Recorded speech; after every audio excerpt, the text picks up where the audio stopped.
wajah-Mu dan berseru. Saudaraku yang dikasihi Tuhan, jika ada orang yang meminta saudara untuk menjelaskan siapa Allah yang saudara sembah dan bagaimana saudara eksistensi saudara di hadapannya, maka mungkin ayat yang paling tepat menjelaskannya salah satunya adalah Yesaya 66 ayat yang pertama. Dia berkata, beginilah firman Tuhan, langit adalah tahtaku dan bumi adalah tumpuan kakiku. Langit tahtaku dan bumi adalah tumpuan kakiku. Tumpuan kaki itu berarti kalau saudara membayangkan ada kursi, ada 4 kakinya, dan kakinya itu berjejak di atasnya. Dan atasnya itu adalah berarti bumi. Artinya apa saudaraku? Di mana kita berada saat ini, itu adalah tempat kakinya Tuhan. Di mana kita hidup saat ini adalah tempat kakinya Tuhan.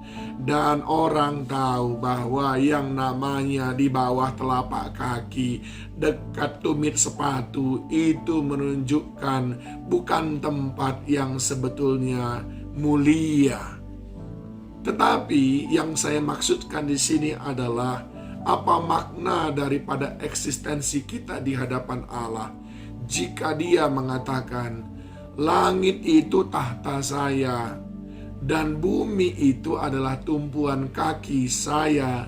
Saya duduk di atas tahta dan bumi itu adalah tempat terendah di mana saya duduk.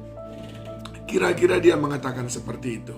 Nah, saya mempelajari di sini ada 3 makna, saudaraku. Sebab apa? Tumpuan kaki itu selalu identik dengan debu yang banyak, kotoran yang banyak. Ingatkan saudara bahwa kita ini dibentuk dari debu tanah. Kita bukan siapa-siapa. Kejadian 2 ayat yang ke-7 berkata, ketika itulah Tuhan Allah membentuk manusia itu dari debu tanah. Dan begitu juga Mazmur 44 ayat yang ke-25 berkata, sebab jiwa kami tertanam dalam debu, tubuh kami terhampar di tanah. Kita bukan siapa-siapa. Itu sebabnya 1 Petrus 5 ayat yang ke-6 berkata, karena itu rendahkanlah dirimu di bawah tangan Tuhan yang kuat, supaya kamu ditinggikannya pada waktunya. Jika engkau mengenal Allah sedemikian tinggi, sedemikian besar, sedemikian kuat, maka yang pertama mestinya kita menyikapinya, kita merendahkan diri di hadapan Tuhan. Jangan sekali-kali kita sombong di hadapannya. Kita memang tidak punya alasan untuk membanggakan diri, tapi kita mestinya merendahkan diri di hadapannya. Sebab bumi di mana kita ingin mendapatkan segala sesuatu. Bukankah saudara ingin memiliki bumi ini semuanya? Tetapi Tuhan berkata, itu cuman tumpuan kakiku. Saya nggak tahu seberapa hebat kekayaan saudara, seberapa besar nama saudara, prestasi saudara. Tapi apapun itu, selama saudara meraihnya masih di bumi ini, maka itu semuanya cuman sebatas tempat tumit Tuhan, tumpuan kaki Tuhan. Yang pertama, merendahkan diri kita di hadapan Tuhan.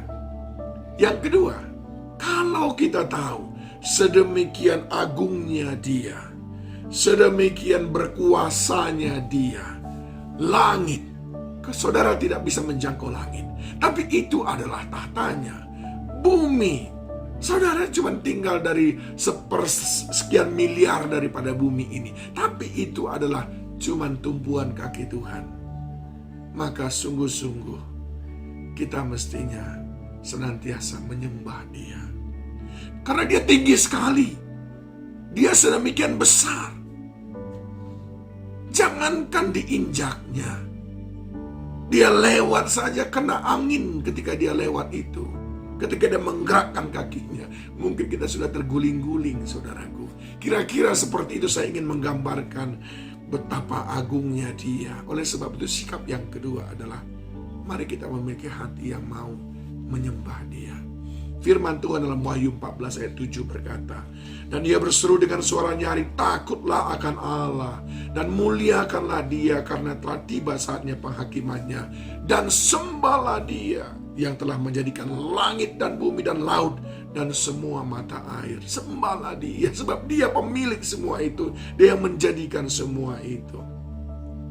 Begitu juga dalam Wahyu 19 ayat yang ke-10.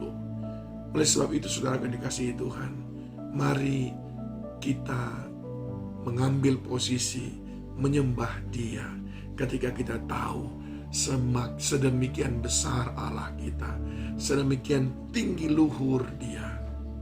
Dan sikap yang ketiga, ketika engkau tahu begitu besar Allah yang kau percayai, Allah yang kau sembah adalah, mari akui kebesarannya. Akui bahwa Dia Tuhan yang besar. Mazmur 147. Besarlah Tuhan kita, ayat yang kelima, dan berlimpah kekuatannya, kebijaksanaannya tak terhingga. Tuhan menegakkan kembali orang-orang yang tertindas, tetapi merendahkan orang-orang fasik sampai ke bumi. Coba saudara lihat. Karena Dia Allah yang besar, maka Dia memiliki kemampuan yang luar biasa. Karena Dia Allah yang besar, kita memiliki pengharapan. Yang ketiga, akui Dia Allah yang besar yang dapat engkau andalkan. Akui Dia sebagai Tuhan yang besar yang dapat menyelesaikan apa yang tidak dapat engkau selesaikan. Itulah makna ketika Yesaya menuliskan, langit adalah tumpuan tahtanya dan bumi adalah tumpuan kakinya. Maka engkau mengenal betapa besar Allah yang kau sembah, betapa besar Allah yang kau percayai, betapa besar Allah yang menciptakanmu. Oleh sebab itu, rendahkan diri kita, muliakan Dia, besarkan Dia, dan percaya bahwa Dia sanggup untuk menolong kehidupan kita, karena Dia Allah yang besar. Tuhan menolong kita.